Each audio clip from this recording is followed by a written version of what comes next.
Como é que vocês imaginam que esteja a situação da ciência brasileira? Tá legal? Não tá legal. Como é que vocês acham que o brasileiro, ele valoriza a ciência, sim ou não? Vocês acham que o brasileiro valoriza a ciência? Não? Beleza, pode voltar?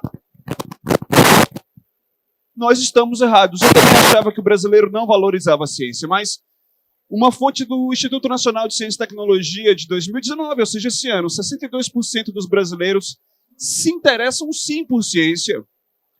Cientistas representam a terceira profissão mais confiável. Vem atrás de político, não, política é o último, vem atrás de médico, professor, depois vem cientista. E 80%, olha esse dado, 80% acreditam que o governo deve tomar decisões pautadas em ciência. Então a gente está muito bem, né? Só que não. Por quê? Porque quando o brasileiro é perguntado sobre ciência, ele automaticamente pensa em produto. Entenderam? Ele pensa nisso. Ele pensa em tecnologia, que é a ponta produtiva da ciência. Aí, vamos que vamos. Se eu pedir para você... o que a gente precisa mostrar para a galera? Que ciência não é só produto. Ciência é o motivo pelo qual vocês estão vivos. Bem doido isso, né? Vamos lá.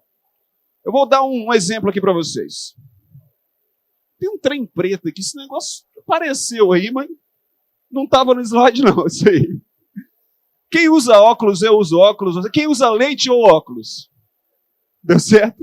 Quem usa... Foi um tapa que você deu? Sério? Já sei como eu mesmo dou o tapa agora. Quem usa lente ou óculos? Vocês têm noção, eu também. Vocês têm noção que há 2 séculos, a gente está aqui, o ser humano está aqui há 200 mil anos. O ser humano está aqui há 200 mil anos. Há 2 séculos só que o óculos foi inventado. 3, vai. Antes disso, a gente estava fudido, velho. Vocês têm noção disso? Se eu estivesse no meio do mato sem óculos, a onça me pegava, mas era nos 5 primeiros minutos. Cara, talvez você nem tenha conhecido o amor da sua vida, que você passou, se fosse 1000, você nem ia olhar, você nem ia ver a pessoa, entendeu? Você não tinha nem como encarar a pessoa.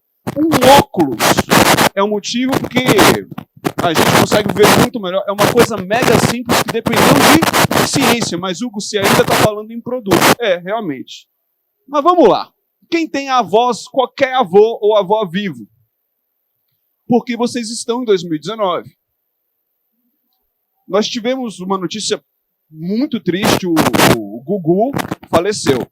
Eu achei muito interessante que os comentários do falecimento do Gugu foi: nossa, ele morreu tão novo. O Gugu tinha 60 anos. Fato, ele morreu tão novo. Há 15 anos atrás, esse não seria o comentário.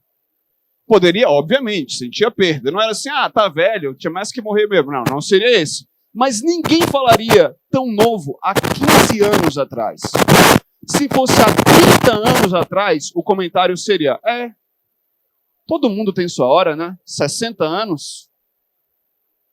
A média de idade, olha só esse dado, hein? De membros da família real portuguesa no Brasil, a média de mortalidade, eles morriam com, em média, 36 anos.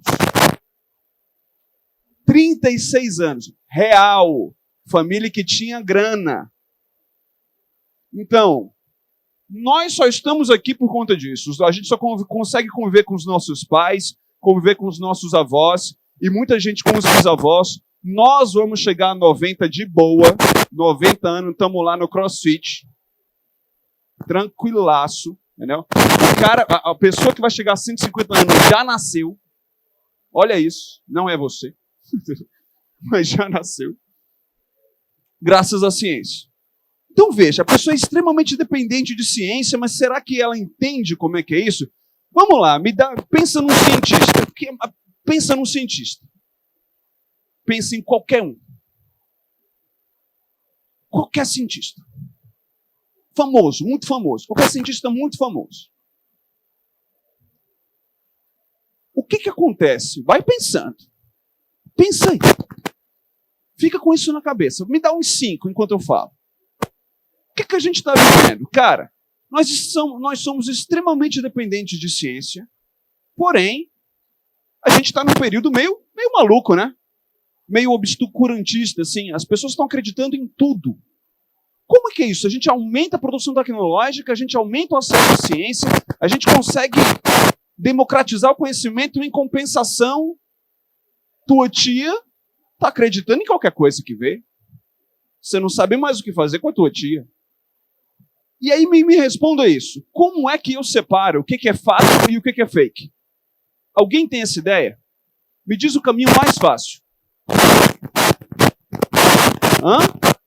Sites confiáveis, fontes confiáveis. Mas esses sites confiáveis e fontes confiáveis se baseiam em quê?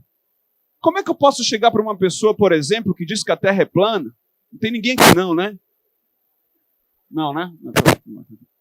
Como é que eu vou chegar para essa pessoa e tentar discutir com essa pessoa? Não é na sapatada, não. Como é que eu vou tentar falar com ela? E outra, por que a Terra não é plana? Por que a Terra não é plana? Você me responde. Por que a Terra não é plana? Porque ela não é. Mas se chegar por exemplo, um filho, um sobrinho, uma criança, e falar assim, a Terra é plana? E você fala, não. E ela fala, por quê? E você vai brincar.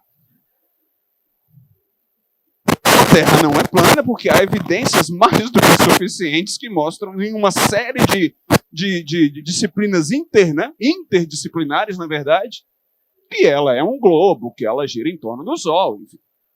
Quem é que mostra que a Terra não é plana? A ciência. Então, como você faz para separar o que é fato e o que é fake? Com ciência. Então, mais uma vez, se liga. Eu não estou falando da ciência como um produto. Eu estou falando da ciência como algo que você precisa ter para separar, pelo menos, o que é fato ou não. Veja, a ciência, ela não é, olha só o que eu vou dizer, ela não é a verdade imutável. Porque se fosse, não seria ciência. Mas ela é a única forma de conhecimento no mundo que se autorregula. É a única. Então, ela é a melhor, não é a única, não precisa ser a sua única forma de conhecimento, de forma alguma.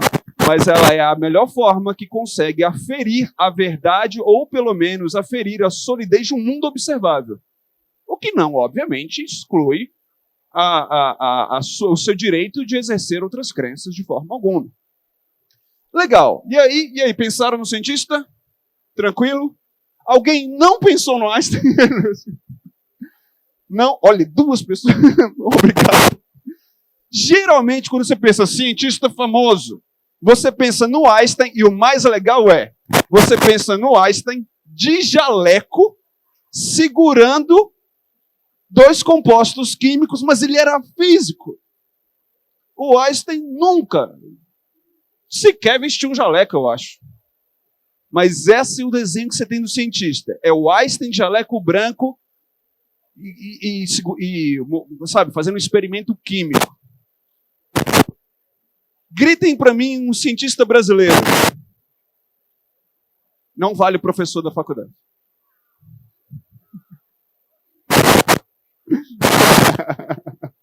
Ou pode. Tem vários, né? Mas a gente não sabe dizer. Isso é grave. Isso é muito grave. Você sabe o que é mais grave do que isso? É que quando as pessoas, vamos lá para o primeiro slide, quando as pessoas apontam ciência, elas imaginam isso aqui, elas não entendem de forma alguma como isso chegou aqui. Elas não sabem como surgiu o touchscreen. Elas não sabem como surgiu o GPS. Alguém consegue relacionar Einstein com GPS? Já chega aí. Elas não sabem disso. Então, cada uma dessas funções, todas, desde o código binário, ao touchscreen, ao próprio telefone, que inclusive serve para isso, né? O celular hoje, inclusive, serve para ligar. Enfim, a segurança, né? Que é o que vocês mais entendem. Tudo isso passou por método científico, que as pessoas não fazem a menor ideia de como funciona. Sabe que as pessoas acham, como que as pessoas acham que funciona a ciência? Assim. Elas acham que o Newton estava lá doidão, num pé de maçã. Devia estar fazendo. O que a pessoa está fazendo num pé de maçã? Final de tarde. Pensando aqui, porra, pôr do sol. Caiu uma maçã na cabeça, ele. Primeira lei de Newton. Aí saiu. Cara, isso é ridículo, entendeu? Você subestima completamente todo o trabalho de décadas que o ser humano teve. E Newton foi um cara, Newton foi surreal, cara. Olha só que loucura. O Newton chegou, e a partir dele, a gente conseguiu saber o seguinte, cara, se eu jogar isso daqui para uma distância conhecida, num determinado tempo, eu consigo calcular um negócio chamado velocidade. Olha que doido isso. A partir deste negócio, né, essa não é a primeira lei de Newton não, tá, gente? A primeira é a gravidade. Estou falando que veio depois. A partir desse negócio, cara, o mundo foi outro. O mundo foi outro. Eu só consigo passar esse slide porque existe um cara lá na Inglaterra que fez... Cara, isso é muito doido. Há séculos atrás. Tudo isso dependeu de pessoas que utilizaram o método científico e não ficaram debaixo de um pé de maçã ou na banheira. Ah, eureka, caramba. Não, não é isso. É o método científico. Assim, a inspiração pode ter vindo em qualquer momento. Ninguém sabe. Geralmente não é. A inspiração não vem num pé de maçã. Inspiração de cientista, todo mundo sabe de onde vem. São dois lugares. Bar e sanitário. Pode perguntar para o seu amigo cientista. De onde vem aquele insight? É bar e naquele momento lá. Beleza, a pessoa não sabe o método, mas... E daí? E daí? Eu não sei o método científico, nem morri.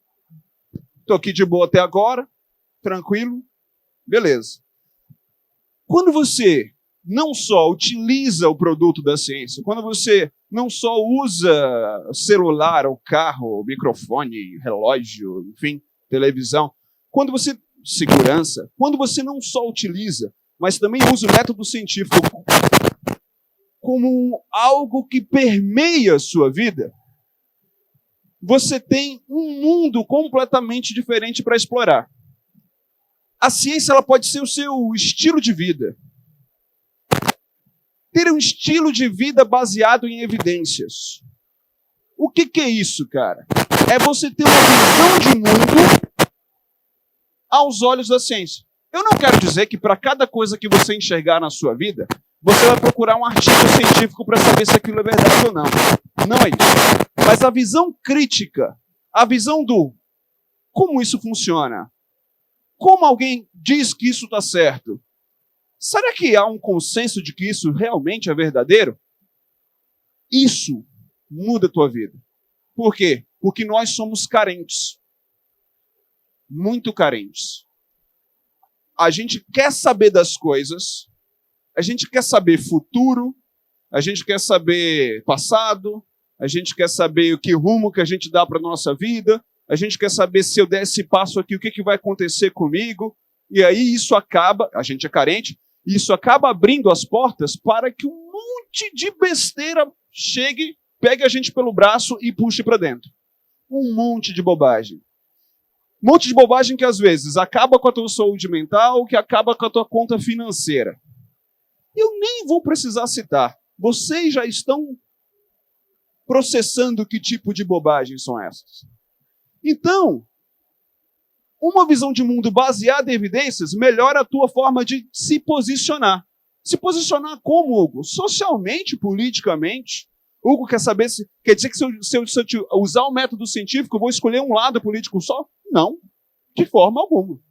Mas se você tem uma visão de mundo baseada em evidência, o seu posicionamento vai ser parcimonioso, vai ser crítico, vai ser analítico. E a forma que você a forma com a qual você vai se relacionar com a sociedade vai ser muito melhor. E a forma com a qual a sociedade se relaciona contigo vai ser muito melhor, porque você é crítico e analítico. Isso também te leva a ser mais empático, Você passa a ouvir melhor a outra opinião. Você passa a ouvir melhor o outro lado. Não significa dizer que você vai aceitá-lo, porque até, assim, é preciso ter tolerância até um certo limite, né? Quando há intolerância, seja de que espectro for, intolerância, é preciso ser intolerante com o intolerante. Porém, a empatia, ela vai abrir o teu mundo para se posicionar melhor. E isso mostra, então, que ciência pode ser cultura. E é exatamente isso que eu vim falar aqui. Isso aqui, até agora, foi só a introdução. Criar ou fomentar uma cultura científica no Brasil. Não só cultuar. E, por exemplo, aqui é o melhor lugar. Porque vocês transformaram tecnologia em cultura. Está na roupa que vocês vestem. Vocês compram uma camisa chamada Road Sack. Haqueiro, é isso? Eu vi ali, haqueiro. Eu vi, sabe, vocês compram hacker. Você usa a camisa do Batman. Porque tem um motivo para você usar a camisa do Batman. Não é só porque você gosta de Batman, mas eu acho que você gosta da cultura pop. O pop virou cultura. A tecnologia virou cultura. E isso nunca esteve dissociado da ciência. Mas no Brasil, não está dissociado, mas está um pouquinho distante. Por exemplo, alguém lembra... Aliás, olha, alguém lembra. Todo mundo viu, de repente, aqui neste evento, alguém com a camisa da NASA. Vocês já pararam para pensar que a NASA é uma empresa estatal? É como se fosse o nosso Instituto Nacional de Pesquisas Espaciais, o INPE, que ganhou mídia esse ano, né? Não por motivos muito legais. Mas a NASA não consegue estar desconectada do marketing. Por quê? Porque a ciência... Eu tenho 20 minutos? Ah, beleza. Não, tranquilo. A ciência sempre esteve... Aliás, para funcionar bem, principalmente no último século, estava relacionada com economia. Só que economia não só de produção tecnológica. Eu preciso fazer você acreditar e consumir ciência para além de produto. Então, a corrida espacial, a história da corrida espacial é sensacional. No fim das contas, ganhou quem fez propaganda. É isso. Os caras transformaram ciência em marketing. Eles tornaram a ciência sexy. O astronauta, que era um piloto de aeronave, virou um herói. Mas isso não aconteceu a partir da corrida espacial. Desde antes era assim. O cientista era colocado como um herói. Claro, isso gera um efeito colateral, que é aquele crédito, a falácia do crédito de autoridade, que a gente precisa evitar. Porém, as pessoas consomem ciência quando você faz isso enquanto nação. Exemplo, brasileiro sai daqui do Brasil, vai para Nova York e visita o Museu de História Natural de Nova York. Visita o Museu do Louvre na França. Visita o Field Museum em Chicago. Visita o Museu de História Natural de Londres. Sai daqui um amigo meu saiu de Fortaleza, pegou um avião, foi para Atlanta, foi para não sei onde, dirigiu 9 horas para ver um foguete, né? nem subir o foguete, só para ver a base do foguete lá. Por quê? Que o cara sai daqui e vai fazer isso lá, porque lá os caras transformaram isso em branding. Lá os caras transformaram isso em marca, em marketing, algo que você quer consumir. Então, vamos fazer a mesma coisa aqui. Porque o Museu Nacional do Rio de Janeiro queimou. E quantos de vocês visitaram o museu? O último presidente foi Juscelino Kubitschek. 12 milhões de espécimes, documentos, pinturas foram perdidos para sempre. E ok. E a gente continuou vivendo. Eu lembro que a minha mãe... É muito engraçada essa história. Meu primeiro texto na internet foi por conta de uma outra coleção que queimou. A coleção científica do Butantan, em 2010. Eu acho que alguns de vocês devem lembrar, principalmente porque é aqui em São Paulo. E aí eu trabalhei no Butantan, eu olhei para aquilo, minha mãe estava de visita lá em casa, aí ela ela me viu o olho marejado, com muita raiva, querendo quebrar a televisão, e aí minha mãe falou assim, não, meu filho, não se preocupa, eu acabei de ver, era só bichinho morto. Aí, 2010, aí eu falei, cara, nem minha mãe sabe o que eu faço. Aí eu escrevi meu primeiro texto para a internet e não parei desde então. Mas vocês estão entendendo o que a gente tem que fazer? A gente tem que transformar a ciência em algo sexy. A gente tem que mostrar para as pessoas que a ciência é incrível, que está na vida delas, está no óculos que ela usa, que senão ela não consegue viver. Não é só no remédio, não é só no produto, não é só... É em tudo. Ela pode se posicionar, ela pode entender a vida de uma forma muito mais legal do que isso. Mas, Hugo, isso dá dinheiro mesmo? Vamos lá. O Japão foi explodido. Uma bomba atômica, 2. Explodiu o Japão. Na mesma época, a Europa inteira acordou em 1945, olhou para trás e só viu ruína. Na mesma época, Israel, pouco tempo depois, né? Israel foi fundado, os caras chegaram e falaram assim, legal, o que eu faço com esse monte de areal aqui? Todos esses países, todos, cresceram porque investiram em ciência e educação no auge da crise. No auge. China, por exemplo, há 25 anos atrás, que todo mundo sabe o que era a China há 25 anos atrás e o que ela é hoje enquanto potência econômica, a resposta foi ciência. Transformou ciência em produtos, serviços e commodity, porque no auge da crise ela elevou o PIB para 2%, ela vai chegar a 3% em 2020.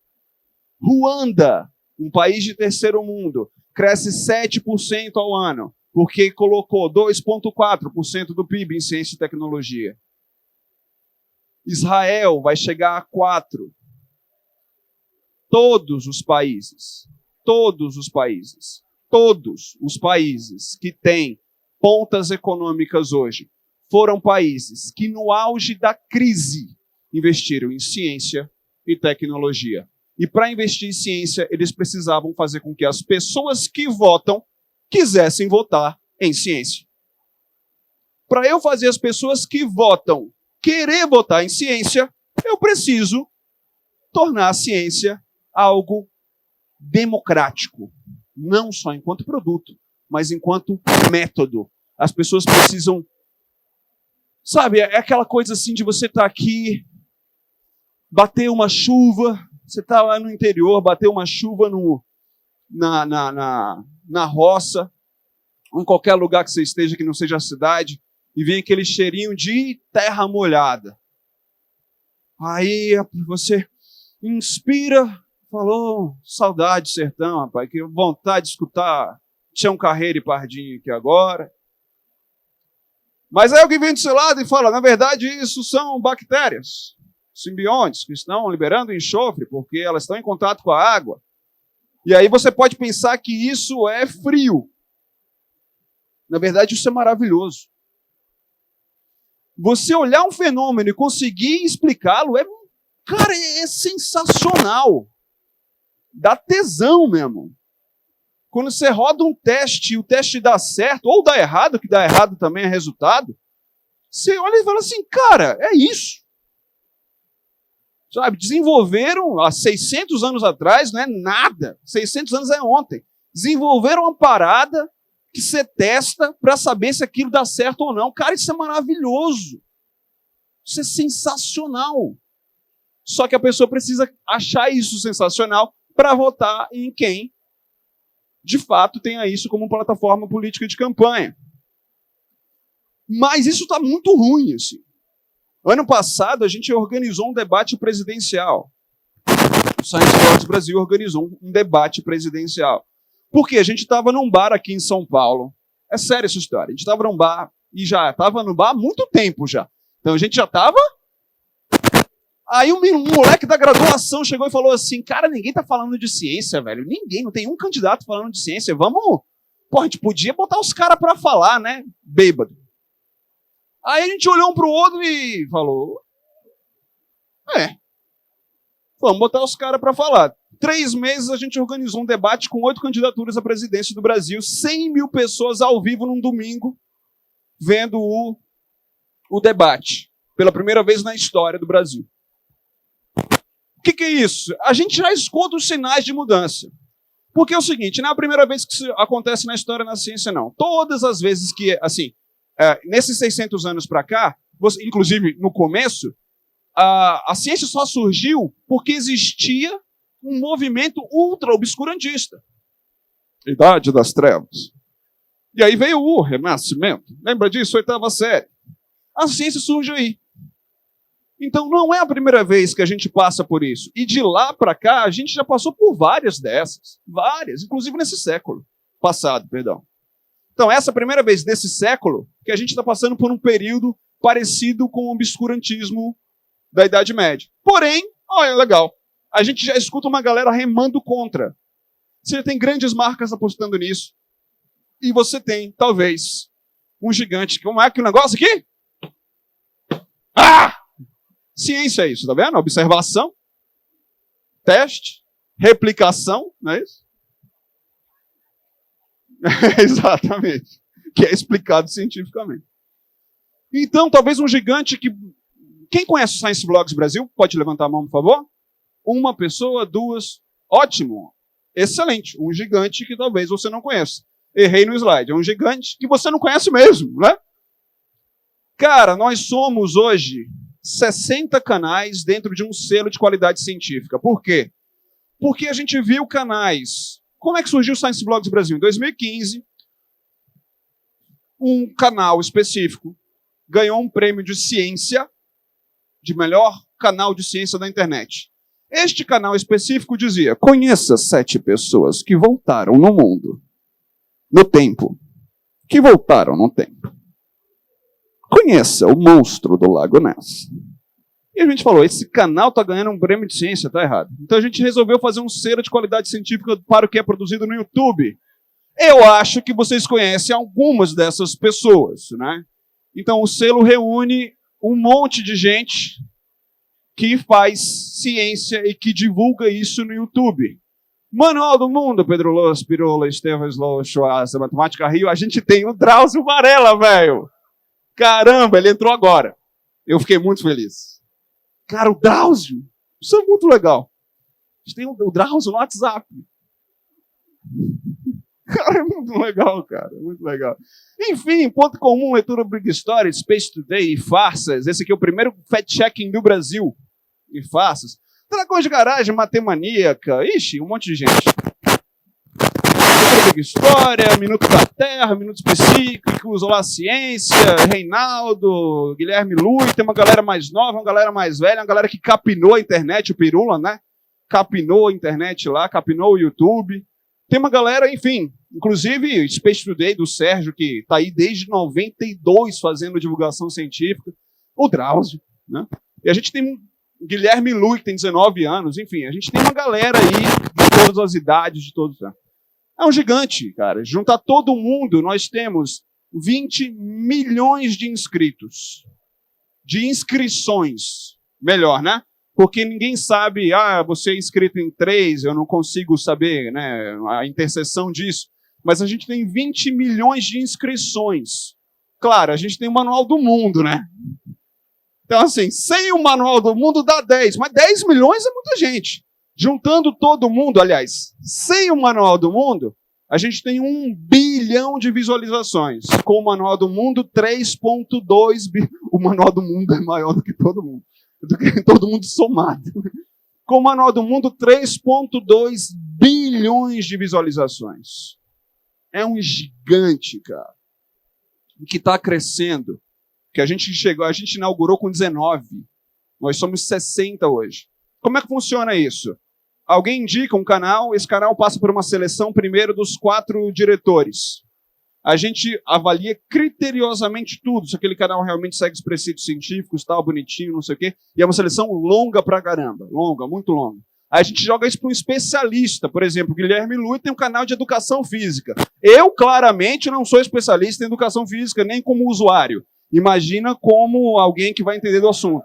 Então eu passo para um especialista, o cara aprova ou não. Depois a gente passa para o grupo inteiro, dá aquela palavra de se alguém tem algo contra, que fale agora ou se cale para sempre. E aí esse canal entra no Science Vlogs Brasil. Ei, foi gol do Flamengo. Cara, e por que isso é urgente? Por que é urgente a gente fazer isso? Porque a pseudociência não está só no cara que acredita que a Terra é plana e que está lá e... Você acha que ele é pouco? São 11 milhões de pessoas no Brasil que acreditam na Terra plana. 11 milhões. Gol do River? Nossa Senhora, que horrível. Deve ter. Mas tem coisa pior, cara. Tem gente dizendo que vacina causa autismo, que mata. A gente tem caso de rubéola voltando. Rubéola, cara. Rubéola. Quem extinguiu a ciência foi... Quem extinguiu a rubéola foi a ciência. Sabe o que é isso? Milhões de pessoas morriam de... Milhões morriam de rubéola. De repente, não morre mais ninguém. Porque o método científico deu um jeito no assunto. E é isso que está acontecendo. Criança morre quando você desqualifica a ciência. É isso que acontece. Criança morre quando a gente deixa de colocar a ciência como algo balizador para as nossas decisões, principalmente decisões públicas. Cara, você não precisa de muito não para criar essa cultura. Não precisa de muito não. Quem tem filho, sobrinho, primo, criança, ou você mesmo, compra uma lupa, é R$10. Vai no quintal, na praça, velho. Qualquer lugar. E pede para aquela criança colocar lupa em qualquer gramado. Qualquer um. Você vai ver um mundo novo que se abre para ela. Um universo diferente.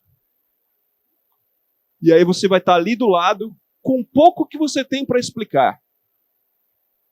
Com um pouquinho que você tem para explicar. Sobre insetos, sobre vermes, sobre minhoca, sobre qualquer coisa. Sobre terra, sobre grama, sobre planta.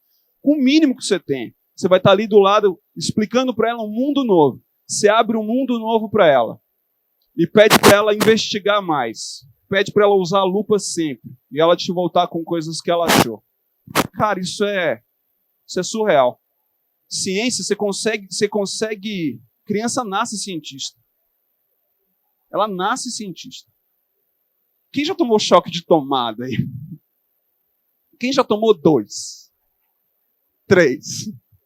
4? Os melhores cientistas... Cara, será que funciona mesmo? Pau! Eu acho que não tem o N amostral o suficiente. Pá! Ainda chama o amigo, né? Ei!